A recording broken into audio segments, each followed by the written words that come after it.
path. Now, I want you to forget anything you may have heard about the old location, you know. Some people still have a somewhat negative impression of the company. That old restaurant was kind of left to rot for quite a while, but I want to reassure you, Fazbear Entertainment is committed to family fun and above all, safety. They've spent a small fortune on these new animatronics. Facial recognition, advanced mobility. They even let them walk around during the day. Isn't that neat? But most importantly, they're all tied into some kind of predator a mile away. Heck, we should be paying them to guard you. Now that being said, the system is without its kinks. You're only the second guard to work at that location. The first guy finished his week, but complained about conditions. We switched him over to the day shift. So, hey, lucky you, right? Mainly he expressed concern that certain characters seemed to move around at night, and even attempted to get into his office. Now, from what we know, that should be impossible.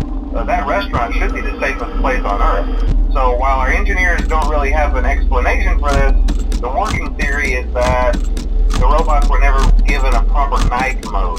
So when it gets quiet, they think they're in the wrong room. So then they go try to find where the people are, and in this case, that's your office. So our temporary solution is this. There's a music box over by the prize counter, and it's rigged to be wound up remotely. So just every once in a while, switch over to the prize counter video feed and wind it up for a few seconds. It doesn't seem to affect all of the animatronics, but it does affect one of them. And as for the rest of them, we have an even easier solution. You see, there may be a minor glitch in the system, something about the robot seeing you as an endoskeleton without his costume on and wanting to stuff you into a suit.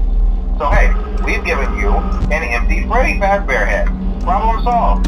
You can put it on any time and leave it on for as long as you want. Eventually anything that wandered in will wander back out. Something else worth mentioning is kind of the quartz modern design of the building. You may have noticed there are no doors for you to close. But hey, you have lights, and even though your flashlight can run out of power, the building cannot. So don't worry about the place going dark. Well, I think that's it. You should be golden. Check the lights, put on the Freddy head if you need to. Keep the music box wound up. Piece of cake. Have a good night, and I'll talk to you tomorrow.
I'm sure you've noticed the older models sitting in the back room. Those are from the previous locations, and we just use them for parts now. The idea at first was to repair them.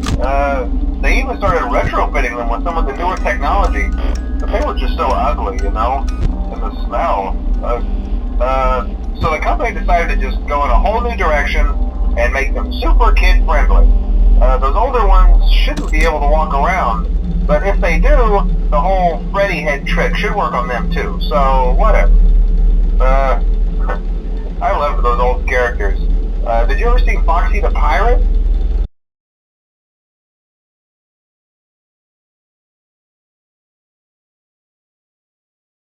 I'm not sure if the Freddy head trick will work on Foxy.